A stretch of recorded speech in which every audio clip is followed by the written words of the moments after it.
ونعوذ بالله من شرور أنفسنا ومن سيئات أعمالنا من يهد الله فلا مضل له ومن يضلل فلا هادي له أشهد أن لا إله إلا الله وحده لا شريك له وأشهد أن محمدا عبده ورسوله لا نبي ورسول بعده.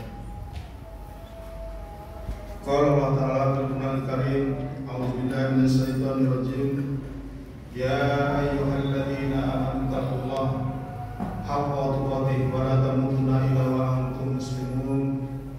فقال يا أيها الذين آمنوا اتقوا الله وقولوا قولا سديدا يصلح لكم أعمالكم ويغفر لكم ذنوبكم ومن يطع الله ورسوله فقد فاز عظيما. يا أيها الناس ربكم الذي خلقكم من نفس واحدة وخلق منها زوجها وبثهما رجالا كثيرا ونساء واتقوا الله الذي تساءلون عليه إن الله كان عليكم رقيبا. Alhamdulillah, segala puji bagi Allah yang hari ini masih berikan nikmat pada kita, nikmat dunia kita berupa kesehatan, juga nikmat untuk akhirat kita berupa iman, sehingga hari ini kita bisa menjalankan ibadah sholat Jumat secara berjamaah. Sementara di luar sana masih ada yang belum diberikan nikmat berupa sehat, masih sakit. Juga ada yang belum diberikan nikmat akhirat berupa iman, sehingga tidak masuk hadir di dalam mushola ini, di dalam masjid ini untuk menjalankan sholat Jumat. Oleh karena itu, marilah kita tingkatkan takwa kita pada Allah Subhanahu wa Ta'ala sebagai rasa syukur atas nikmat-nikmat yang telah diberikan. Shalawat dan salam tak lupa kita sampaikan kepada Nabi kita Muhammad sallallahu alaihi wasallam, juga pada keluarganya, pada para sahabatnya, para tabi'in, tabi'ut tabi'in, dan kepada orang-orang yang tetap menjaga sunnahnya. Masyaallah muslimin rahmatullah. Saat ini kita sebagai seorang muslim yang taat mengikuti sunnah Rasul dalam menjalankan kehidupan dan beribadah, banyak sekali mendapatkan halangan, sudah mulai banyak mendapatkan tantangan, sudah mulai banyak mendapatkan bahkan ancaman dari orang-orang kafir, dari kaum musyrikin, dari kaum munafikun, bahkan dari kaum muslimin sendiri yang non muslim tetapi tidak menjalankan sunnah Rasul, baik secara terang-terangan ataupun secara sembunyi-sembunyi, baik secara halus ataupun secara vulgar. Mereka tidak suka melihat kita taat karena akan membuat agama Islam ini menjadi berjaya. Mereka tidak suka melihat agama Islam cahaya terang benderang. Mereka tidak ridho bila Islam berjaya. Hal tersebut telah difirmankan oleh Allah dalam surat At-Taubah ayat 32, yang terjemahannya, mereka hendak memandangkan cahaya Allah dengan mulut ucapan mereka, dan Allah tidak menghendaki selain menyempurnakan cahayanya, walaupun orang-orang kafir tidak menyukainya. Masyaallah muslimin, bahkan mereka kaum kafir bersungguh-sungguh di dalam menghambat atau menghalangi umat Islam, seperti yang Allah firmankan dalam surat Al-Anfal ayat 36. A'udzubillahi minasyaitonir rajim. Innal ladzina kafaru yunfikuna amwalahum liyasuddu an sabilillah. Sesungguhnya orang-orang kafir menafkahkan harta. Ini menjadi titik tekan. Orang-orang kafir itu menafkahkan harta mereka untuk menghalang-halangi manusia dari jalan Allah. Jadi kalau kita terjadi saat ini, kita menghadapi hambatan, ancaman, bahkan nyawa taruhannya, itu sudah ada. Allah ingatkan bahwa orang-orang kafir itu menafkahkan harta mereka untuk menghalang-halangi umat Islam pada jalan Allah. Saat ini kita saksikan upaya-upaya tersebut banyak, ya, simbol-simbol, kegiatan-kegiatan yang tidak sedikit biayanya, pembuatan website, pembuatan video yang mengcounter kegiatan-kegiatan umat muslim yang mengikuti sunnah Rasul, bahkan membayar para buzzer yang bekerja untuk mereka karena tidak sesuai dengan keinginan dan hawa nafsu mereka. Semuanya itu memerlukan biaya yang sangat besar. Dan dari mana itu? Kita sudah tahu dari firman Allah surat Al-Anfal ayat 36. Masyaallah muslimin rahmatullah, sebagai seorang muslim maka kita harus peduli terhadap agama Allah. Peduli terhadap agama Allah yang ingin cahaya dipadamkan dengan kata-kata. Orang yang soleh, terlihat soleh, punya bakat jadi teroris, itu kata-kata yang memadamkan semangat kita untuk menjayakan agama Islam ini. Dengan melakukan tindakan-tindakan kasar, melukai, bahkan membunuh orang-orang yang dianggap akan membuat Islam ini berjaya. Dulu ketika umat muslim mulai sadar tentang surat An-Nur ayat 30 sampai 33, banyak yang mulai berjilbab, dikatakan pakai pakaian ninja. Orang yang celananya cingkrang dibilang kebanjiran dan lain-lain. Masyaallah muslimin, ingatlah firman Allah di dalam surat Muhammad ayat 7. In tansurullah yansurukum wa yusabbat aqdamakum. Jika kalian menolong agama Allah, niscaya Allah akan menolong kalian dan meneguhkan kedudukan kalian. Apakah kita tidak mau kita ditegakkan, didudukan oleh Allah Subhanahu wa taala secara lurus? Mereka orang-orang yang peduli terhadap agama Allah akan terus hadir pada setiap generasi, sehingga Rasulullah pernah bersabda, Allah senantiasa akan menumbuhkan satu generasi dalam agama ini yang dipekerjakan untuk mentaati dan membelanya. Hadis sahih riwayat Ibnu Majah. Tetapi pada kenyataannya sangatlah sedikit kaum muslimin yang mau peduli.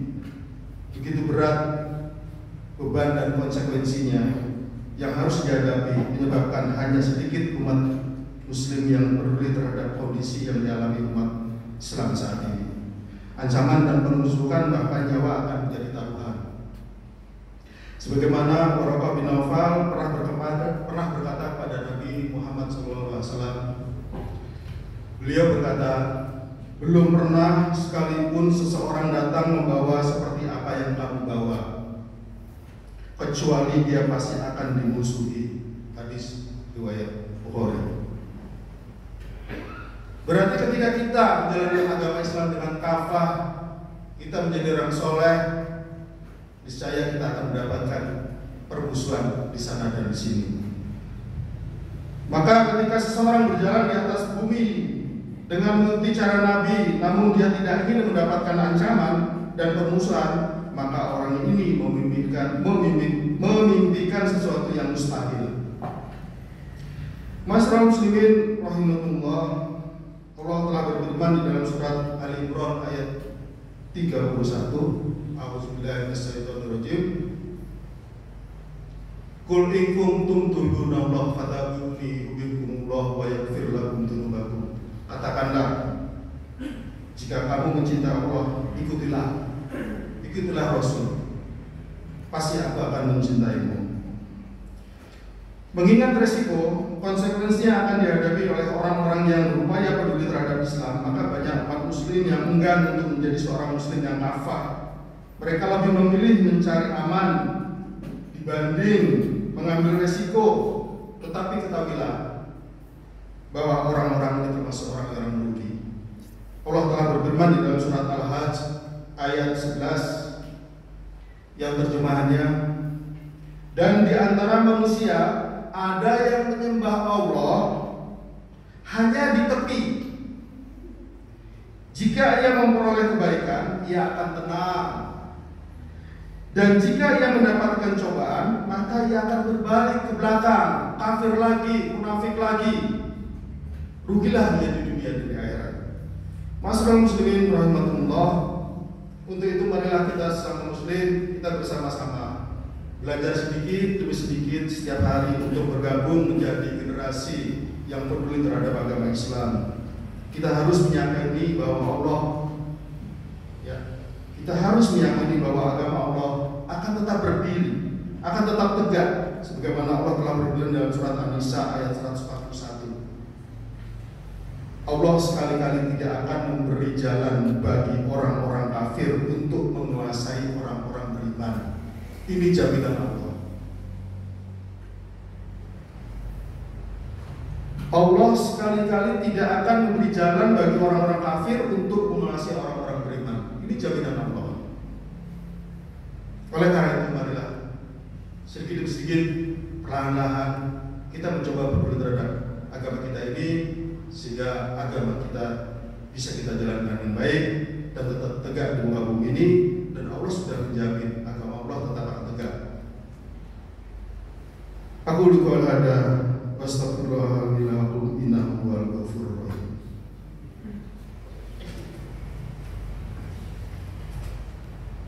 Allahumma shalli wa sallim ala sayyidina Muhammadin wa ala ali sayyidina Muhammad.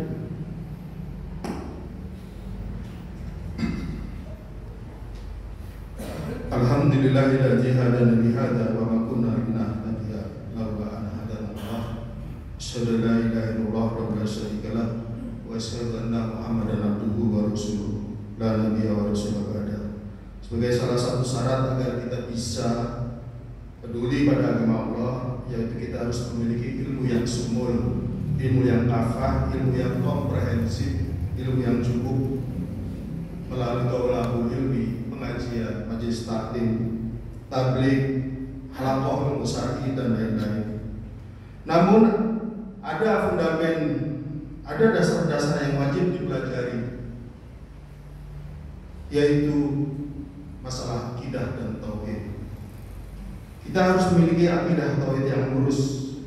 Diriwayatkan dari Jundab bin Abdullah, dia berkata, dulu kami sering bersama Nabi Muhammad SAW dan kami adalah anak-anak muda. Kami mempelajari iman sebelum mempelajari Al-Quran. Kemudian mempelajari Al-Quran sehingga bertambahlah iman kami karenanya. Hadis riwayat Ibnu Majah. Selama 13 tahun Rasulullah SAW dakwah di Mekah sebelum hijrah ke Madinah, difokuskan pada dakwah akidah dan tauhid. Bukan hanya masalah syariah, hukum Islam, bukan hanya masalah ibadah. Oleh karena itu, jangan heran bila saat ini orang sudah berangkat haji kok masih korupsi, karena ibadah didahulukan dibanding akidah dan tauhid. Orang sudah berangkat haji kok masih bermaksiat. Jadi jangan heran, karena fundamennya sangat lemah, yaitu akidah dan tauhid.